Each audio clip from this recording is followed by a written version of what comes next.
Hello, I'm Liz Hill. Welcome to Podsnappery, the willful determination to ignore the objectionable or inconvenient, at the same time assuming airs of superior virtue and noble resignation.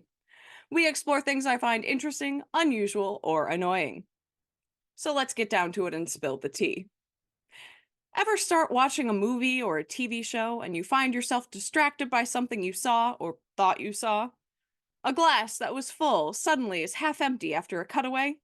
A character's hair is suddenly different. A pen in the left hand is suddenly in the right hand. This is something I struggle with. I notice these things.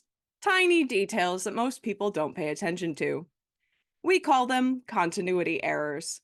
And noticing these mistakes is both a blessing and a curse. But I am not alone. Linda Holmes from NPR's Pop Culture Happy Hour made me realize that there are others with this affliction as well. She described in detail this distracting experience.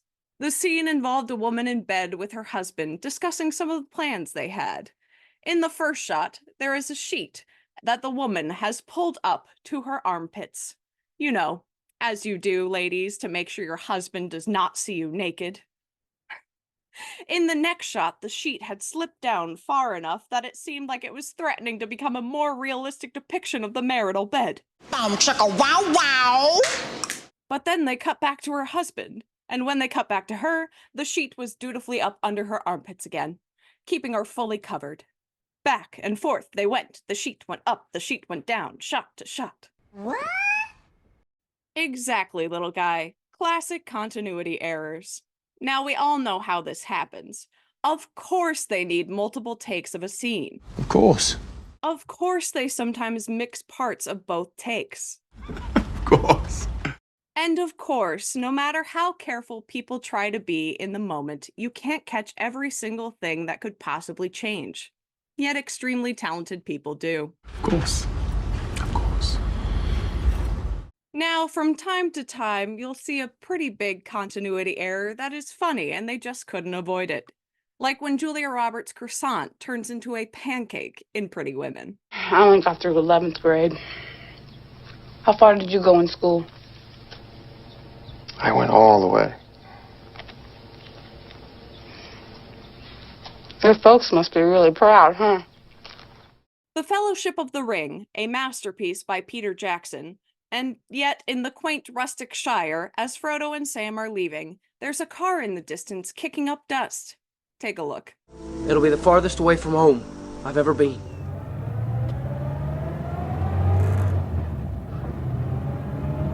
Come on, Sam. Or from Return of the King, that moment when Sam discovers Frodo after defeating Shelob. Frodo's eyes are open. I mean closed. I mean open. No, you be the judge.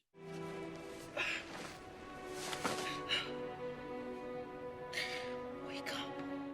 Or this moment from Star Trek II, The Wrath of Khan.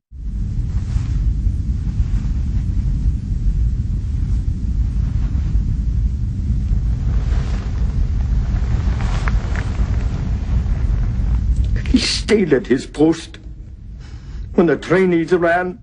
The bloodstain changes position, shape, and intensity. I mean, look at these stills. Now, rumor has it that Shatner was a bit of a prankster, and he broke character during the scene, saying something to the effect of, "Hey, that was a new uniform." In Batman Returns, this glaring continuity error highlights something that has always bothered me: the eye makeup. Batman sports eye makeup, but when the mask comes off, there is no makeup. Now you see it. Split. Right down the center. Now you don't.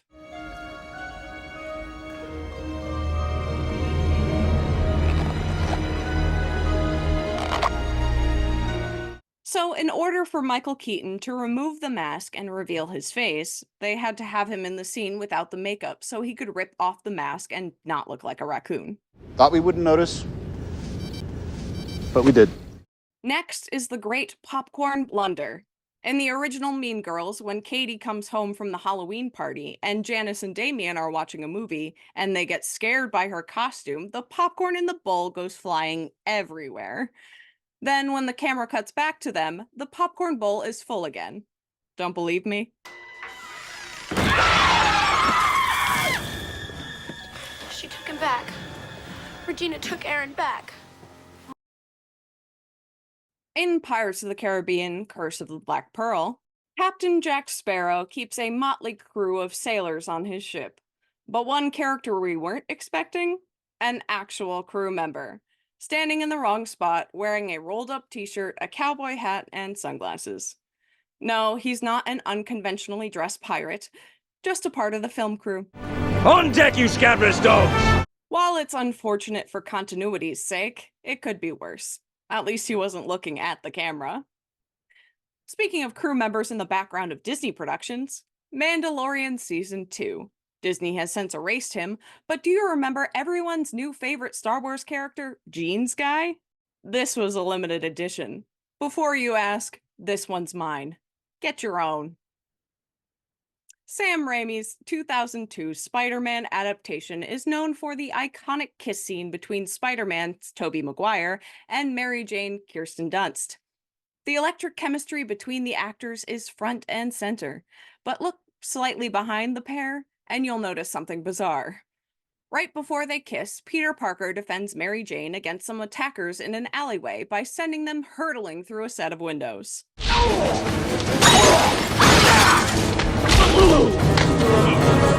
The camera switches to Spider-Man defeating the other two men before cutting back to Mary Jane. The shot then displays that the two wrecked windows behind MJ are suddenly undamaged.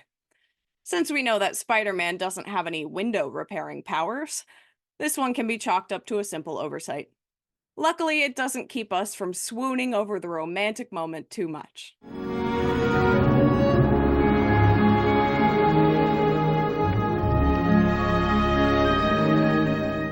The Wizard of Oz transports us to the mystical land of Oz, where benevolent witches travel by bubble, scarecrows come to life, and ruby slippers have magical teleportation powers. But nowhere in Oz is it suggested that someone's hair can grow several inches over the course of a musical number. When Dorothy, Judy Garland, first meets the scarecrow, Ray Bolger, her hair is in 2 pigtails at shoulder length. Thinking you could be another Lincoln if you only had a brain. As the musical number continues, Garland's pigtails grow longer and longer. At the end of the song, they're back to their original length. Wonderful! Why, if our scarecrow back in Kansas could do that. Now, The Wizard of Oz had a notoriously rigorous production schedule spanning over the course of 6 months, so it's evident that Garland's hair had gotten longer during that time. Hey, now we know it wasn't a wig. Ridley Scott's historical epic, Gladiator, sees Joaquin Phoenix and Russell Crowe donning armor and sandals in ancient Rome. The gripping period piece was a critical and commercial success, with praise for the film's immersive production and costume design. While the film's world building is phenomenal, there is a moment where the entire illusion is shattered. Take a look.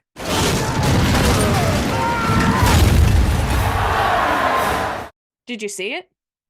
So in this scene, a chariot is tossed over, revealing a gas tank attached to the back. Historically speaking, it would be hundreds of years before fuel-powered vehicles would become the norm. While a chariot that runs on gas certainly would have been advantageous during ancient times, it simply wasn't a reality. You know, it must be nice living in Never Never Land. Maybe I'll come and visit you sometime when I need a break from reality. Raiders of the Lost Ark, the first of the Indiana Jones films, had a couple of moments. The obvious one was in the Well of Souls when Indy comes face to face with a cobra. Snakes. Why did it have to be snakes? In the original film and VHS versions, remember videotapes?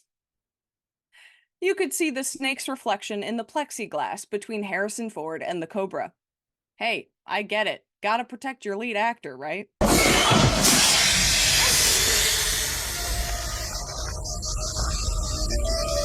Don't try to look for it now. The digital version got cleaned up, so you can't see that anymore. But this image shows you the reflections. Next is the scene in Cairo when Marion, Karen Allen, is in a basket and loaded onto a truck which tips over and explodes after Indy shoots the driver.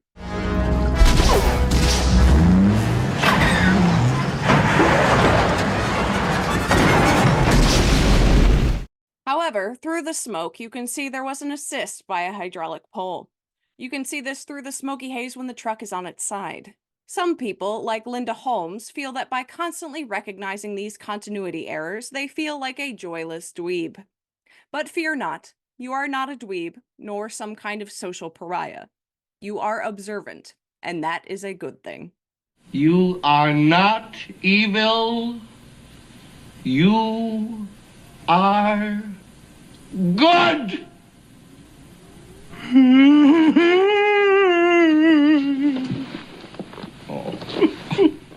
So, the willful determination to ignore the objectionable or inconvenient, at the same time assuming airs of superior virtue and noble resignation. That, my friends, is Podsnappery. Thanks for watching. I'm Liz Hill. I don't want to tell you how to do your job, but somebody has to.